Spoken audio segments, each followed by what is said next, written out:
at the top, it looks like a children's book. Did I say this at the beginning at first glance? No. But don't be put off by the storyline. Part 1 is a simple story that tells how to make wishes come true and to see prayers answered, followed by, except ye be converted and become like little children. You shall not enter the kingdom of heaven. Would you elaborate on that a little bit more? Well, you've known me for a while. Yeah. And you know that I'm not really, if I have one fear, it's that people are going to discover I'm not really a grown-up. Jana, I reflect you. I just have always thought like a child, and I think that thinking as a child is probably easier because you're not thinking logically, you're not thinking with all of the learned negativities that come around, and you're just thinking about what you know, and when you know that with God all things are possible, you don't worry about the rest of it. That's right. I call them divinities. Yeah. The divine in each and every one. Yes, that's the other thing that is hard to acquire, and that is that you run into people who are just not easy to get along with, and you have to tell yourself, God's in there somewhere. And you keep looking for it, and you forgive them because God's in there somewhere. But they don't make it easier a lot of the time, so it's hard. But at the same time, that's a good thing to keep yourself centered, is to know that with God all things are possible, and that God is within every atom there is in the world, and that the universe itself is an atom. I mean, it's a big expanded atom, and it looks like one. It looks like an atom, and we're made up of lots of atoms, and they're all connected. They're all connected with one another, and so if you can remember that connection, that there's an energy that holds all the atoms in the entire universe together, and at the very center of all of it is God. You've got that energy that holds you together, and holds you together with your friends and even your enemies, and sometimes you can get there without hurting yourself.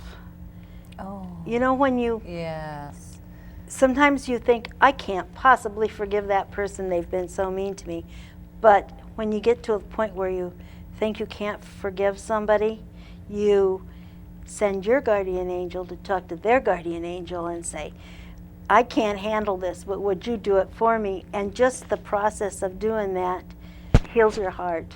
It makes you feel better about that person and the forgiveness.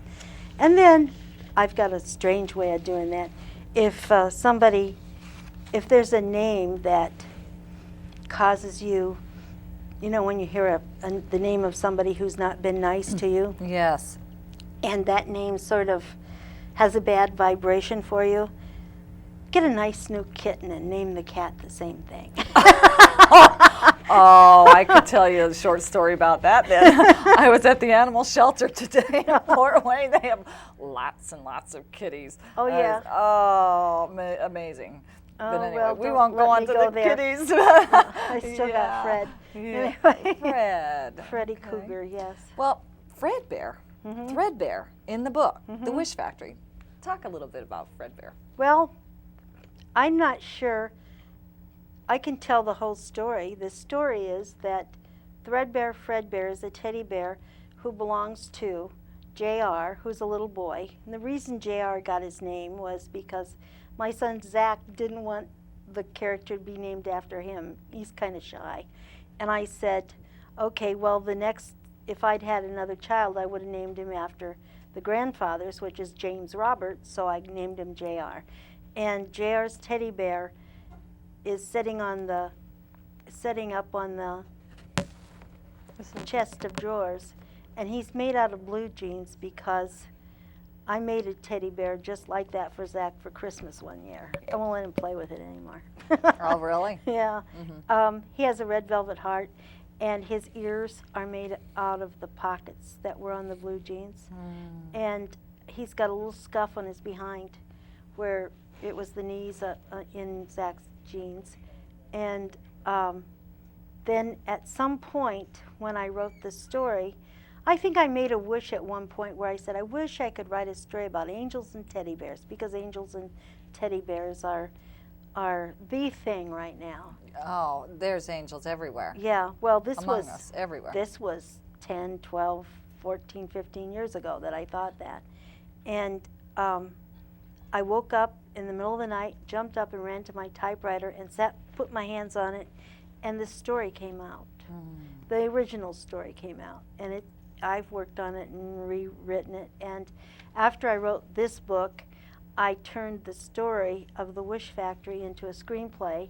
Yes. And the screenplay is more elaborate, has more scenes, and it's for a full-length animated feature film. So it's which takes us into another direction with you. Well, you have to have a list of your goals.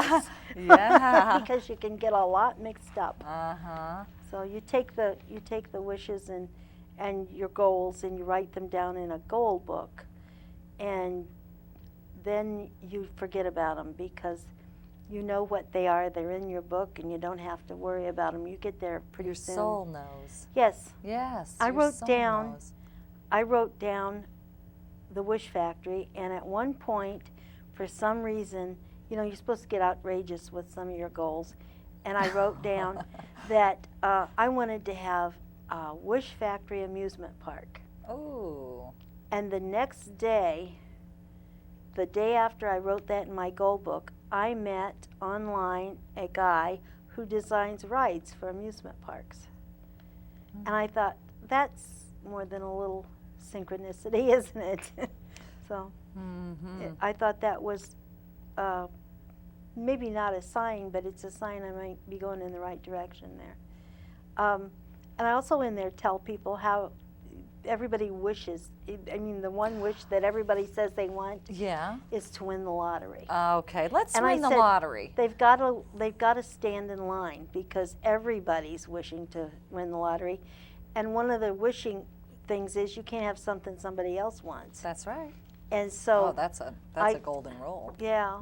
And I say, you might have better luck if you were to choose a date, say, when you're 10 years from now or 5 years from now, the lottery date just before your birthday in 5 years or 10 years or whatever, because that one, there's a chance nobody's made a wish for that one yet.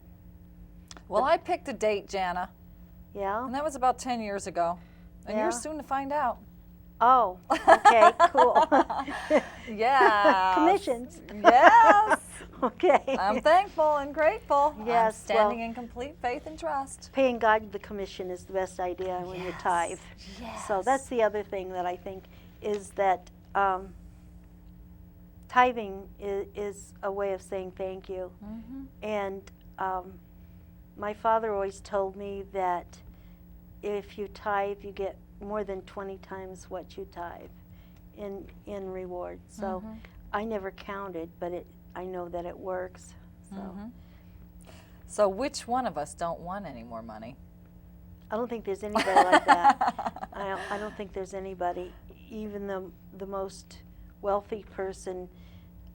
Some of the wealthiest people are probably the most stingy they pinch pennies too. So I could write a book on how to pinch pennies, but they've already done that. So. Well, just allow me to remind everyone out there to remember that you can't have something that doesn't belong to you.